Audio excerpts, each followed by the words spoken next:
All right, so today we're talking about why did the Europeans carve up Africa in 1884. And some of the things on this slide we're going to go through kind of quickly because we've already kind of gone over them in class with the Scramble for Africa activity and with learning all about the stuff going on in the Belgian Congo.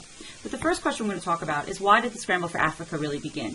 Because the thing that's most interesting about the Scramble for Africa, and I mentioned this in class, was that Africa was for the most part an independent continent ruled by themselves, and then by the end of the 19th century, in a very short period of time, the whole continent is colonized. So the first thing we're going to look at is what are some of the reasons why? What are the motivations for colonization, especially motivation for colonization in Africa itself? So the first off, again, this would be familiar to you from other discussions about imperialism. We have the Industrial Revolution, which leads to search for raw materials, and then once they've made these products, they need now finished markets for their finished goods. The European sense of nationalism, we definitely see that playing a role in the Berlin Conference because, like I said in class, really, Bismarck initiates the Berlin Conference because he sees it as a way for Germany to get what they refer to as their place in the sun. The idea to spread Christianity. Military and naval bases were very important, especially since they were steam-powered ships, and you had to stop along the way to gain coal. So you had to stop along the way to kind of add more coal to your ship. Places to dump an unwanted excess population. That's true, not necessarily for Africa, but more for places like Australia. There was social and economic opportunities for the people that were there. King Leopold tried to pull the humanitarian reasons card, but some people actually really did legitimately want to go there for humanitarian reasons. And then, of course, the issue of racism and the whole concept of social Darwinism and the white man's burden, which we also talked about in class already. Remember, I talked about this whole 19th century science of eugenics where they would study the skulls of the different races to kind of determine which race was the more dominant race. And then, of course, The White Man's Burden, written by Rudyard Kipling, which you guys are going, I keep saying you're going to read it, and I promise you are going to be reading it in Miss Mason's class. And so here you could see The White Man's Burden. The first step towards fighting the white man's burden is through teaching the virtues of cleanliness, and this is an advertisement for soap. Now, we start to see a lot of different explorers coming into Africa in the 19th century and people beginning to actually map the interior of Africa, which was largely unknown to a lot of people. One very popular explorer was this man here, Livingstone. And if you look at the map, all of this stuff here in blue is the area that he kind of traveled throughout in Africa. So Daniel Livingstone was a Scottish missionary, and he was a scientist. So as he was, go this one a second. You can see some of his trips going through Africa. But Daniel Livingstone was a Scottish missionary. He was a scientist. He begins his travels in Africa, in South Africa, in 1841, where he established a missionary station and was providing medical assistance to the people. And then between 1853 and 1856, he crossed the continent. He learned the African languages, and he really basically treated the people with respect. He campaigned against the slave trade that was still going on in the interior of Africa. All said and done, he traveled for a total of 13 years. And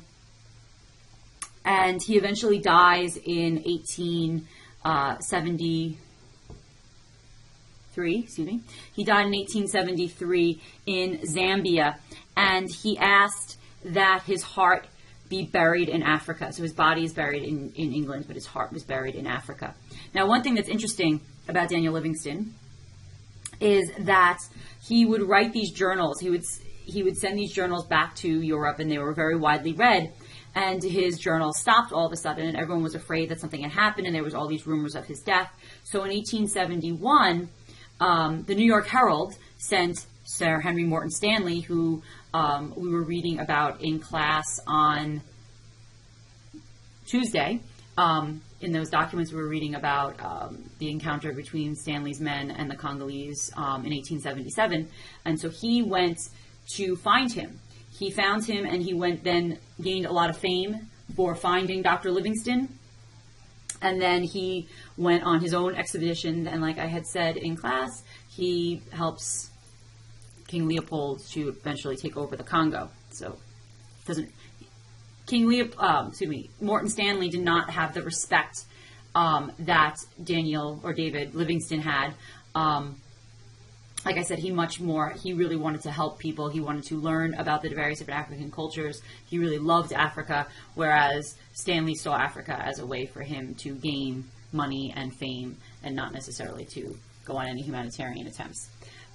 We also see explorers trying to find the source of the Nile. So these two explorers here, John Speke and Sir Richard Burton, were responsible for eventually discovering the source of the Nile. Now, one of the major reasons why the Europeans were able to travel into the interior of Africa was because of quinine.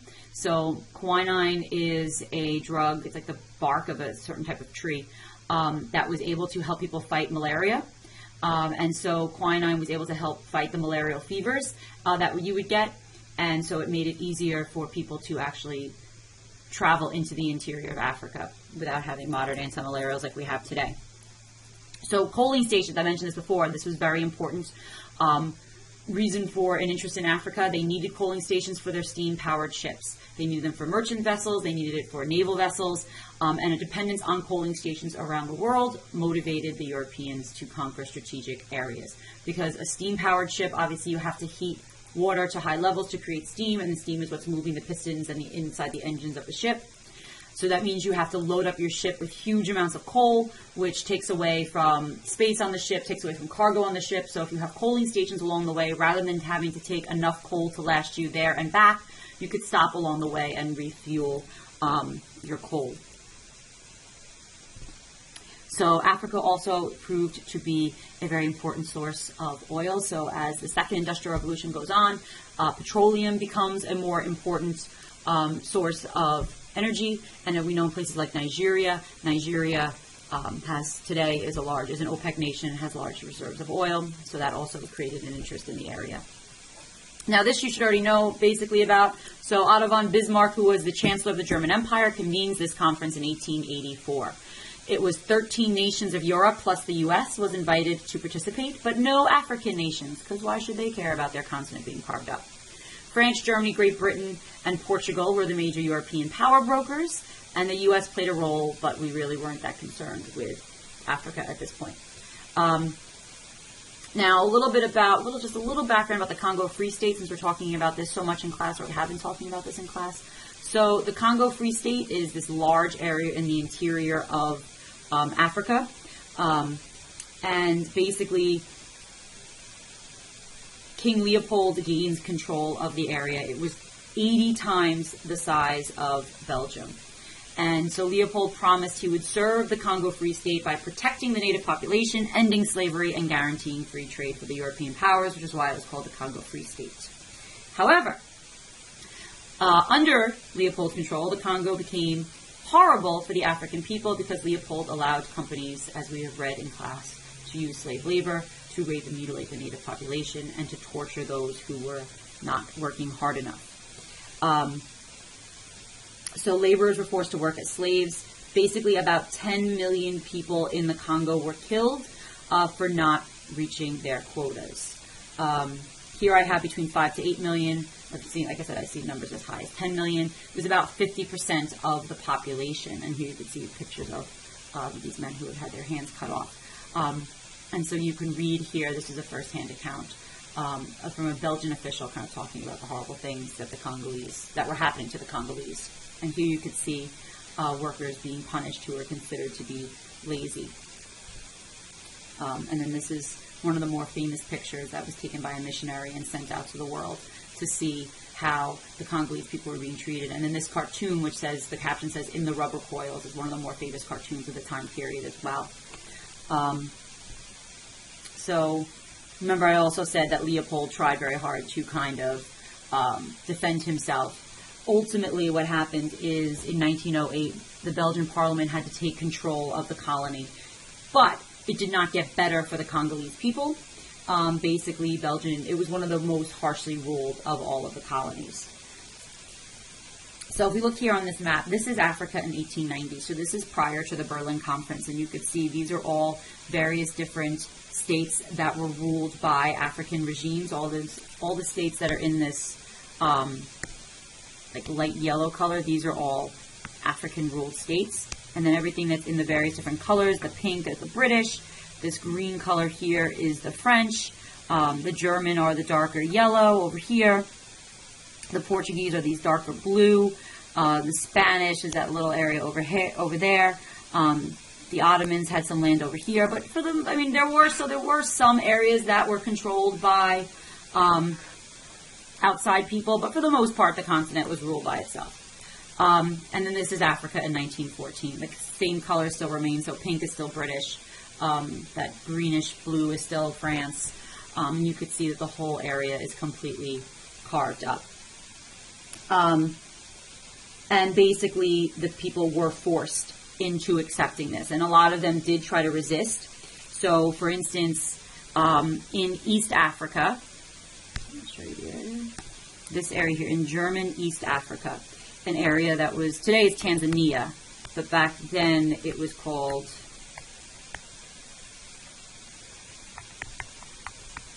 we have something that's referred to as Maji Revolt. This took place 1905 to 1907, so this was in the German-held colonies, and the Germans crushed this revolt. It was led by a man by the name of Gweli, and he basically refused to perform forced labor on the cotton plantations that were built there. As a result, 70,000 rebels died. Some of it was from murder, some of it was from disease, some of it was from starvation, and almost like a whole section of Tanzania was completely wiped out. And if we look at this, on the top we see this is a European depiction of the Scramble of the Berlin Conference. At the bottom, this is an African artist's depiction of the Berlin Conference. So here's another viewpoint of the imperial witches, if you think from Macbeth, and all carving them up, and people all different countries gobbling up the continent of Africa. So the next question is, how did Britain actually rule their holdings within Africa? Britain is by far the largest winner. Britain used a method of indirect rule. They used their local rulers to govern. They encouraged the children of the local ruling class to be educated in a European country, which they eventually became the Western educated elite, who eventually took back over their own countries. So basically, you had British officials, like for instance, in a place like Nigeria, you had British officials at the top, but they left all the local authority to the native chiefs. This is very similar to what they did in India with all the various different Rajas. The British officers would serve as intermediaries, the local authorities maintain law and collect the taxes, and the British essentially left the customs untouched. There was an African law for the Africans, and there was a separate European law for the Europeans. The British really, in particular, didn't necessarily want to have all these holdings in Africa. They just didn't want anyone else in Europe to have these holdings in Africa. So that's why they maintained control over them. It was basically just a way to not let the French have any power. One of the major problems that they had, though, was labor for their farms. So they would confiscate land and redistribute it amongst the European settlers in the colonies, take land from the people. This was particularly true in the coffee plantations in East Africa. Kenya, in particular, had a very temperate climate, and there was a lot of European settlements in Kenya because they had fertile farmland, and that was reserved exclusively for the Europeans. And the Kenyans were forced into a sharecropping system. We also see on the coastal areas, indentured laborers were brought in from India, from China, from Southeast Asia to work on sugar plantations. And if we see here, this man here, Cecil Rhodes, he kind of pushed inland from Cape Colony in South Africa. He eventually has a colony named after himself called Rhodesia, and that is a very famous cartoon on the left, on the right, of Rhodes spanning Africa, because he had this dream that Britain would control from the Cape to Cairo. And there you see Cecil Rhodes' face as the Sphinx in Egypt. Now, in South Africa, you had a very high percentage of Europeans living in South Africa, and South Africa was made independent in the early 1900s. In 1913, the Native Land Act of South Africa was passed, which closed 87% of the land to African ownership. That meant 87% of the land was left for the Europeans, and only 13% of the land was left for the Africans. And there was a huge need for labor in South Africa in gold, in diamonds, and in copper. And so the Europeans imposed a taxation system on the people of South Africa, and taxation had to be paid in cash. And what that did is it forced the people to find ways to make money, and that usually sent them into the mines.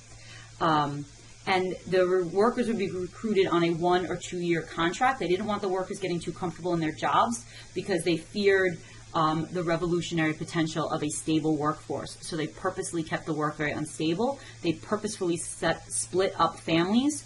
So the male workers in the mines would work in the barracks right near the mines, but the families would have to stay on these far-off reservations, far away from their fathers, and the women and children were left to do all the farming.